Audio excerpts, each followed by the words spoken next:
और बहनों, मातृशक्ति को नमन। चैनल 24+ न्यूज के खास विशेष, चित्त को हरने वाला, चित्त को लुभाने वाला, आत्मा को शांत करने वाला, दिल को ठंडक पहुंचाने वाला, रोम रोम में आनंद देने वाला, प्रसन्नता देने वाला, शांति देने वाला, मैत्री, प्रमोद, करुणा, मध्यस्थता भावना को आगे बढ़ाने वाला पुनरुत्थान कार्यक्रम में आप सभी का हार्दिक स्वागत है, अभिनंदन है, सत्कार है।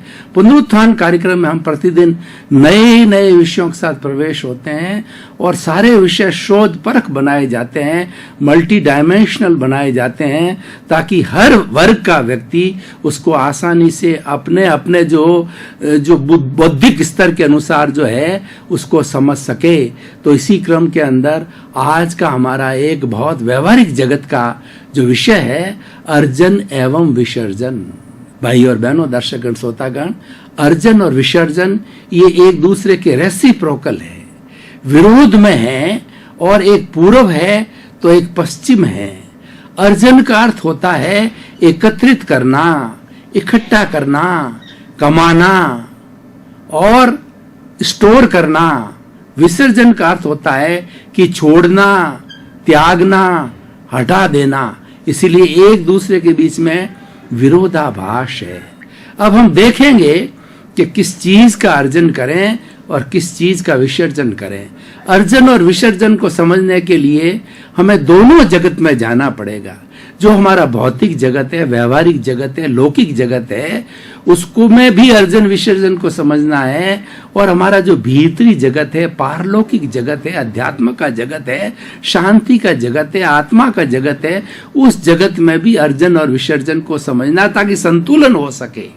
अर्जन विसर्जन दोनों में होता है। जब भीतर और बाहर संतुलन होता है तो एक संपूर्ण व्यक्तित्व बनता है, होलिस्टिक पर्सनालिटी बनता है। इसीलिए विसर्जन, अर्जन और विसर्जन विषय लिया गया है। इसका हमारा उद्देश्य है कि होलिस्टिक व्यक्ति बनाना, एक आध्यात्मिक वैज्ञानिक व्यक्तित्व का निर्माण करना, ऐसे व्यक्ति का निर्माण करना कि हर स्थिति के अंदर वो संतुलित रहे, वो सामंजस्य रख सके और एक वो अच्छा इंसान बन सके। और कहा भी गया है कि सुधरे व्यक्ति समाज व्यक्ति से राष्ट्र स्वयं सुधरेगा। 7 अरब की जनसंख्या, इतनी बड़ी जनसंख्या इस सृष्टि की, उसकी सबसे छोटी इकाई, सिंगल इकाई है, वो मनुष्य है। उस मनुष्य को, उस व्यक्ति को हमें सुधारना है। एक व्यक्ति सुधरेगा, एक 11 को सुधारेगा, 11,000 को सुधारेगा, 11 लाख को सुधारेंगे। इस तरीके से पूरी सृष्टि जो है, हमें एक अच्छे इंसानों की सृष्टि बन जाएगी, एक रहने के लायक विश्व बन जाएगा, और यहाँ पर बड़े आनंद के साथ के अंदर लोग जी सकेंगे। तो अब देखिए कि अर्जन विसर्जन की हम बात करें तो पहले हम लेकर के चलते हैं व्यवहार जगत के अंदर। तो हम गृहस्थी हैं, हमारे घर है, हमारा परिवार है, हमारे बाल बच्चे हैं, और साथ साथ में माता पिता है, और मेहमान भी आता है, अतिथि देवो भव भी है। और कई बार हमें राष्ट्र की, देश की और जो है समाज की चिंता करनी होती है। उस सब के लिए हमको व्यवसाय करना पड़ता है, हमें धन का अर्जन करना पड़ता है, मुद्रा का अर्जन करना पड़ता है। एक अर्जन तो ये हुआ कि जिसके अंदर हमारे परिवार का भरण पोषण हो जाता है और उसके साथ साथ में आराम से काम चलता है। कबीरदास जी ने बहुत सुंदर कहा है कि हे प्रभु, कि मुझे इतना दीजिए कि जिसमें कि मेरा कुटुंब जो है आराम से जीवन यापन कर सके, और कोई साधु आए तो वो भूखा नहीं जाए। तो ऐसा कबीरदास जी ने कहा है, उसके लिए अर्जन करना होता है। तो अब देखिए कि हमने अर्जन कर लिया, अब अर्जन कितना करना, आवश्यकता के अनुसार अर्जन करना, ये हमारी नीड हो गई। लेकिन पुण्य के बल से हमें जो अतिरिक्त संपत्ति मिलती है, हमारे परिश्रम के बाद के अंदर जो धन मिलता है, संपत्ति मिलता है, वो पुण्योदय से मिलता है, और उसकी कोई लिमिट नहीं होती है। कुबेर बन जाता है व्यक्ति, करोड़पति बन जाता है, अरबपति बन जाता है। व्यक्ति अपनी आवश्यकताओं को तो लाखों में पूर्ति कर सकता है, वो करोड़पति अरबपति बन जाता है। तो उस धन का क्या करें? अब वहां पर विसर्जन का फॉर्मूला लगता है कि आपको आवश्यकता से अधिक आपके पास में धन है तो उसको आप अभावग्रस्त लोगों के लिए बांटिए। लूले, लंगड़े, अपाइज, मूक, बधिर, अंधे, अनाथ, वृद्ध, ऐसे बहुत से लोग हैं हमारे समाज के अंदर। और हमारे भारतवर्ष की 50% जनसंख्या गरीबी रेखा के नीचे है। तो हमारे यहाँ उस विसर्जन का बहुत बड़ा उपयोग है, उसकी आवश्यकता भी है।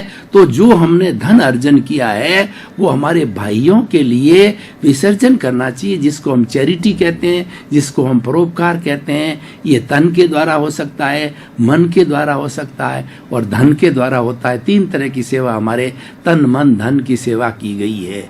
ये तो हमारा अर्जन और विसर्जन का जो हुआ ये तो धन के लिए हुआ। इसी तरीके से हमारे पास में और भी बहुत होता है, जैसे कि भोजन है। हमारे पास में भोजन आवश्यकता से अधिक है। हमारे पास आवश्यकता से अधिक कोई भी चीज है वो दूसरों को बांटी जानी चाहिए। वो हमें जो इसीलिए मिल गई है कि हम भाग्य के द्वारा, तो उसको विसर्जन कीजिए।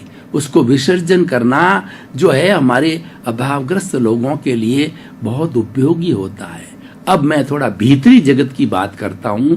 तो भीतरी जगत जो हमारा है वो आत्मा का साम्राज्य है और भीतरी जगत के कारण ही हमारे को ये शरीर मिलता है और हमारा पुण्योदय होता है। हमको अच्छा परिवार मिलता है, हमको अच्छी संतान मिलती है, सब कुछ पुण्योदय के द्वारा होता है। पद मिलता है, प्रतिष्ठा मिलती है। तो भीतर जो है, भीतर के जगत के अंदर हमारे कषाय है, शुद्ध आत्मा के साथ जो जुड़े हुए हैं, जिसको कार्बन शरीर कहते हैं, लिंग शरीर कहते हैं, कॉजल बॉडी कहते हैं। वो क्या है कि वो कषाय है। कषाय क्या? क्रोध, अहंकार, माया, लोभ, मत्सर, ईर्षा, ये 18 तरह के पाप होते हैं। कौन कौन से? प्रणाति पाप, मर्षावाद, अदत्तादान, मैथुन, परिग्रह, क्रोध, मान, माया, लोभ, राग, द्वेष, कलह, अव्याख्यान, पैशून्य, परपरिवाद, रति, माया, मर्षा और मिथ्या दर्शन, शल्य पाप। हमारी भारतीय संस्कृति में 18 तरह के पाप, 18 तरह के दोष, 18 तरह के अवगुण जो बताए गए हैं, जो हम अर्जन करते रहते हैं और जिसका मालिक है, जिसका लीडर है, अहंकार कहा जाता है, कषाय कहा जाता है, राग द्वेष कहा जाता है। तो वो हम जन्म जन्मांतर से अर्जित करे हुए साथ में लाए हैं। कार्बन शरीर के रूप के अंदर जो है वह हमारे आत्मा के साथ जुड़ा हुआ है, फेविकोल की तरह चिपका हुआ है। अब देखिए, अर्जन तो हम कर रहे हैं और प्रतिक्षण कर रहे हैं हम अर्जन। भीतरी जगत में प्रतिक्षण जो भीतर कषाय विराजमान है, वो कषाय क्या करता है कि 5 इंद्रियां हमारी, स्पर्शन, घ्राण, घ्राण, चक्षु, श्रोत्राणी, इंद्रियाणी, ये 5 इंद्रियां बाहर से पुद्गल को खींचती है, परमाणुओं को खींचती है। खींच करके भीतर विराजमान हमारी अशुद्धि है, जो कषाय है, राग द्वेष है, उनको सुपर्द कर देती है और वो एकत्रित होता जाता है। ये हम अर्जन हमारा 24 आवर्स चलता है, जन्म जन्मांतर चलता है। अब देखिए, यहाँ भी विसर्जन का फॉर्मूला लगता है कि जो हमने जन्म जन्मांतर के अंदर कैजुअल बॉडी बनाई है, हमने कार्बन शरीर बनाया, राग द्वेष का अर्जन किया है, उसका विसर्जन करना है। उसको एक जो है टेक्निकल टर्म्स के अंदर कहा गया है कि निर्जरा करनी है। आत्मा के साथ जो कर्म शरीर जुड़ा हुआ कर्म है, उस कर्म का आत्मा से अलग होना जो है वह निर्जरा कहलाता, निर्झरण कहता है, झरना कहलाता है कि वो डिसोशिएट होता है। और इसको डिसोशिएट करने के लिए हमें साधना करनी होती है, आध्यात्मिक साधना करनी होती है। उसका टेक्निकल नाम दिया गया है संवर। संवर का अर्थ होता है त्याग करना, विसर्जन करना। ये धर्म है। संवर और निर्जरा भगवान ने 2 चीज बताए हैं। संवर कारण है, निर्जरा कार्य है। कि हमने जो भी किसी चीज का विसर्जन किया, कषाय का विसर्जन किया, तो हमने कषाय के विसर्जन करते ही जो हमारे निर्जरा डिसोसिएशन ऑफ द कार्बन, कार्मिक बॉडी स्टार्ट हो जाता है। कर्म जो है वो उससे छूटने लग जाते हैं। तो ये भीतर के जगत के अंदर हमारा अर्जन और विसर्जन चलता रहता है। ये भी करना चाहिए। ये ये आध्यात्मिक जगत में होता है, इसके लिए अध्यात्म की ट्रेनिंग ली होनी होती है, इसमें ईश्वर प्राणिधान करना होता है, ईश्वर में भक्ति करनी होती है, आत्मविश्वास करना होता है पुनर्जन्म में, कर्मों में। और दूसरा क्या है कि जो हमारा अच्छा या पुण्य पाप उन सब में हमको विश्वास करके और साधना करनी होती है कि इस पुण्य पाप को हम कैसे हटावें, क्योंकि दुख का कारण है वह हमारा पाप है और सुख का कारण पुण्य है। लेकिन जो पुण्य है वह भी क्षणिक है, पाप भी है वो भी क्षणिक है, परमानेंट नहीं है, क्योंकि सृष्टि का नियम है हर संयोग के साथ में वियोग जुड़ा हुआ है। जिस वक्त में कोई आत्मा जन्म ले लेती है उसका दूसरा पक्ष देखिए मृत्यु है। आज हम किसी से ट्रेन के अंदर पैसेंजर के रूप में मिल रहे हैं, बात कर रहे हैं, अपना अपना स्टेशन आता है, उतर जाता है व्यक्ति। हम परिवार में रहते हैं, कोई पहले मृत्यु होती है, कोई बाद में मृत्यु होती है, लेकिन हम बिछुड़ते रहते हैं, मिलते रहते हैं। ये हमारा टेम्परेरी जो है सुख है। हमको अक्षय सुख चाहिए जिसके अंदर अंश मात्र भी हमें दुख ना हो। वो करने के लिए हमें राग द्वेष रूपी जितने भी परमाणु हैं, जितने भी ये वायरस है हमारी आत्मा के साथ में, 100% उसको जो है अलग करना है। आपने कभी देखा होगा कि अंदर भीतर कोई भी वायरस रह जाता तो हमारे पस बन जाती है, तो उस पस को पूरा एक एक चीज का जो पस बनने का कारण है, एक एक चीज को निकालना होता है पट्टी करके, उसके बाद के अंदर पस नहीं बनता है। तो ये एक तरह की पस है जो कि जो बुराई है, जो राग द्वेष है, तो इसका विसर्जन करना, इसको छोड़ना चाहिए। तो भाई और बहनों, दर्शकगण, श्रोतागण, जो व्यक्ति लौकिक जगत में और पारलौकिक जगत में दोनों में अर्जन के साथ में, क्यों अर्जन तो चलता रहता है, अर्जन एक क्षण नहीं रुकता है, क्योंकि हमारे मन वचन काया ये प्रवृत्ति करते रहते हैं। हम सोते हैं तो भी विचार करते हैं, वाणी से हम मौन हो सकते हैं, शरीर से हम स्थिर होकर के सो सकते हैं, लेकिन हमारा मन है वो रात्रि में भी चलता है, वो कार्य करता रहता है। एक क्षण भी जो है अर्जन रुकता नहीं है। तो अर्जन के साथ में विसर्जन का जो फॉर्मूला है बहुत सटीक फॉर्मूला है। जैसे कि हमें परिश्रम के साथ में विश्राम करना चाहिए, ये संतुलन का फॉर्मूला है, ये सामंजस्य का फॉर्मूला है। अब मैं इस सारे एपिसोड को, हमारी जैसी पुनरुत्थान कार्यक्रम की हमारी परंपरा है, हर एपिसोड को हम कसौटी पर कसते हैं। जैसे एक सुनार है, सोने को कसौटी पर कस के बता देता है कि ये 24 कैरेट का है, 20 कैरेट का है, 18 कैरेट का है, 16 कैरेट का है, कसौटी बता देती है। तो हम भी अपने एपिसोड को कसौटी पर कसते हैं कि क्या एपिसोड ये उपयोगी है कि नहीं, व्यक्ति के लिए, समाज के लिए, पूरे विश्व के लिए, 7 अरब की जनसंख्या के लिए ये है कि नहीं है। तो मैं बड़े कॉन्फिडेंस के साथ मैं कहना चाहता हूं कि अर्जन के साथ विसर्जन का फॉर्मूला जो लेकर के चलता है, इस संतुलन को बना के रखता है, इस सामंजस्य को बना के रखता है, उस व्यक्ति को न तो अपने व्यवहार जगत में कोई तकलीफ आती है और न पारलौकिक जगत में तकलीफ आती है। पारलौकिक जगत में तकलीफ न आने का कारण यह कि अगले जन्म में जाकर के वो मनुष्य बन सकता है, देव बन सकता है, और आपने जन्म जन्मांतर के अंदर जितना अर्जन किया है वो मनुष्य योनि के अंदर उसका सारा विसर्जन कर दे।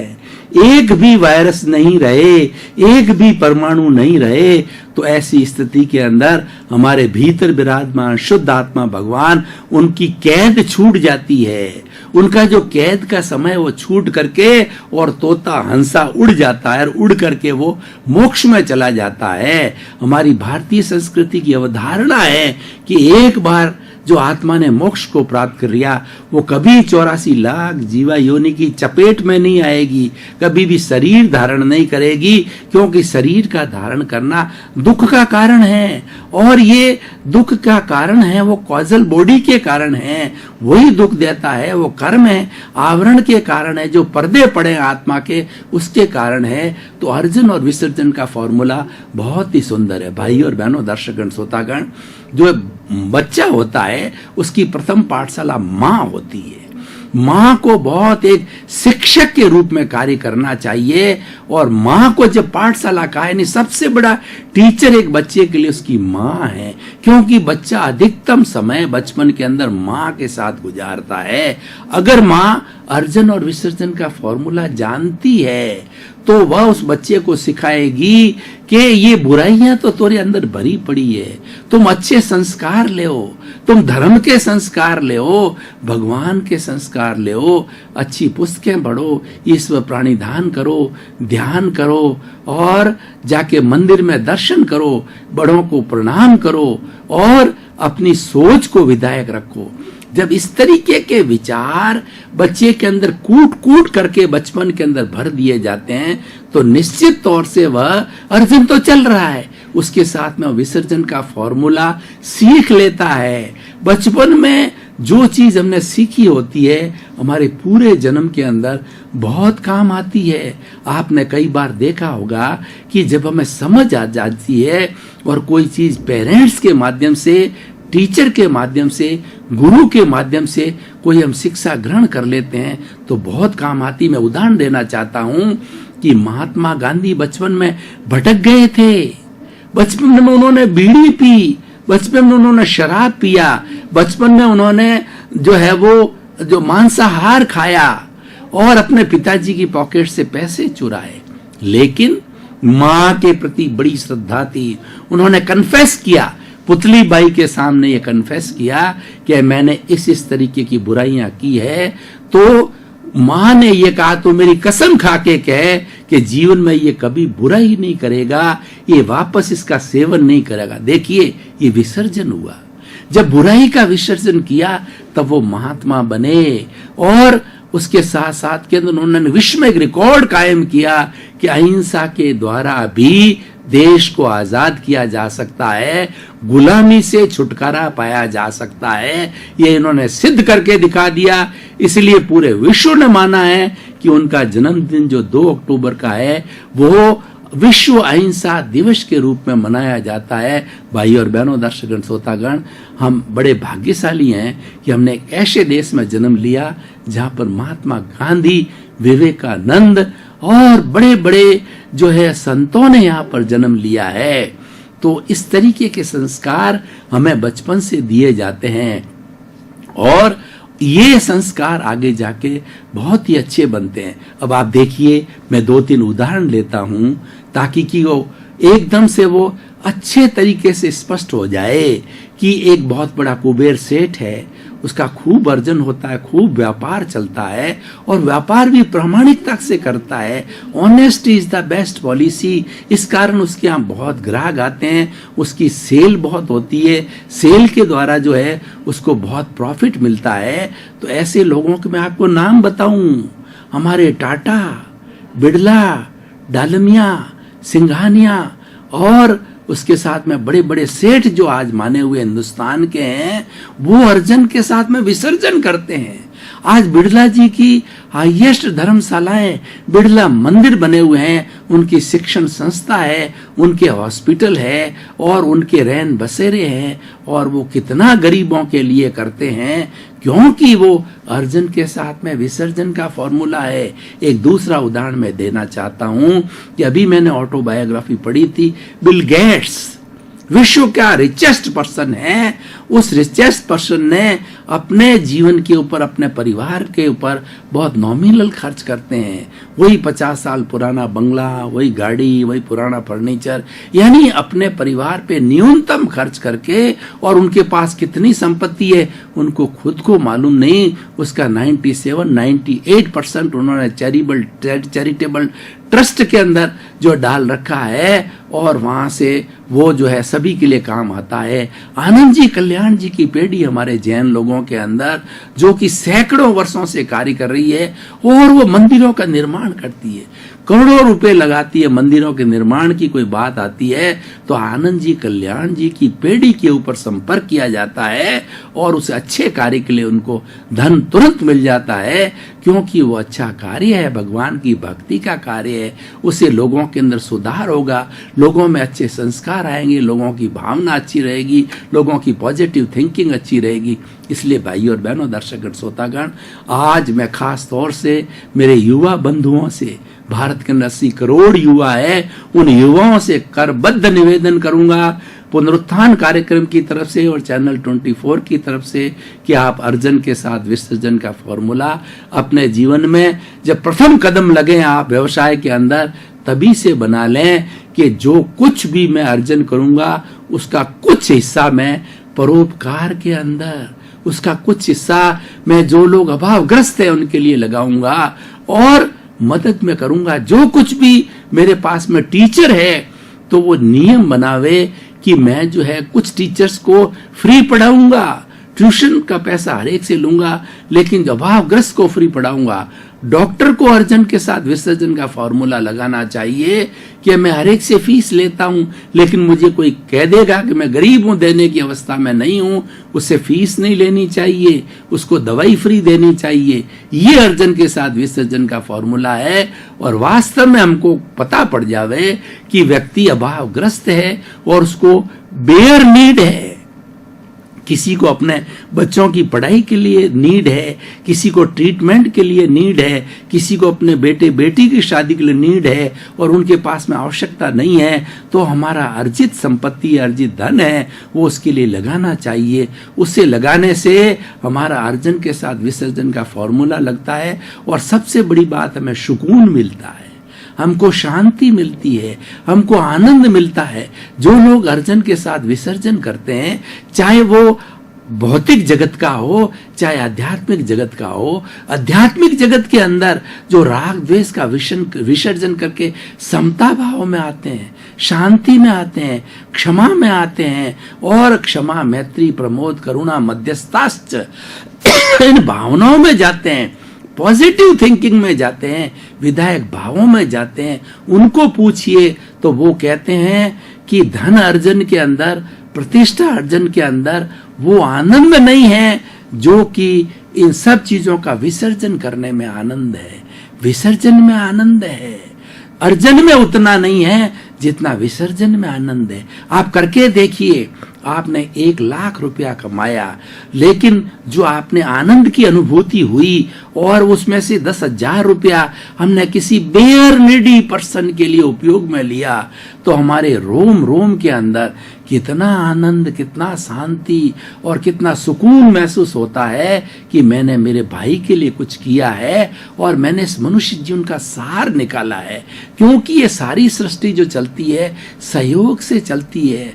परस्परोप करो जीवानाम, परस्पर हम एक दूसरे का सहयोग करते हैं तब हमारी सृष्टि चलती है। इस सृष्टि में सभी के लोग एक जैसे नहीं हैं, बहुत से लोग अर्जन करने वाले हैं, लेकिन विसर्जन करने वाले न हो तो सृष्टि चल नहीं सकती। तो हम कह सकते हैं कि अर्जन के साथ विसर्जन है, ये एक सृष्टि का नियम है, ये प्राकृतिक नियम है, ये प्रकृति माँ का नियम है। और प्रकृति माँ भी हमें ये संदेश देती है कि तुम्हें सुख से जीना हो तो मेरी एक बात को मानो कि तुम अर्जन के साथ में विसर्जन करो। चाहे तुमने जो है वो आराम का अर्जन कर लिया, अपरिश्रम करो, और तुमने धन का अर्जन किया, थोड़ा विसर्जन करो, और आपने पद प्रतिष्ठा का अर्जन किया तो उस पद प्रतिष्ठा का विसर्जन करने के लिए दूसरे का भला करो, दूसरे का परोपकार करो, दूसरे के काम आओ, दूसरे के लिए सहयोग आओ। और बंधुओं, भाइयों और बहनों, आप ये मान के चलिए कि इस दुनिया के अंदर शुद्ध आत्मा भगवान जो हमारा अविनाशी तत्व है, उसके अतिरिक्त 99.99% एक सोल को छोड़ करके, एक प्योर सोल को छोड़ करके जो भगवान है, जो कि हर जीवित प्राणी के भीतर विराजमान है, उसके अतिरिक्त 99.99% है सब चीजें विनाशी है। क्योंकि पौद्गलिक है और पौद्गलिक का लक्षण है, पौद्गलिक की प्रॉपर्टी है, वो तो विनाश होगा ही। जब विनाश चीज होती रही है तो हमें तो अविनाशी की खोज करनी है। इसीलिए अगर आप अर्जन के साथ में विसर्जन का फॉर्मूला चाहे आध्यात्म जगत में रखते हैं चाहे बाहरी जगत में रखते हैं, तो आपको सुख की प्राप्ति होगी, आपको आनंद की प्राप्ति होगी और उसके साथ साथ में आपका एक संतुलित जीवन बनेगा।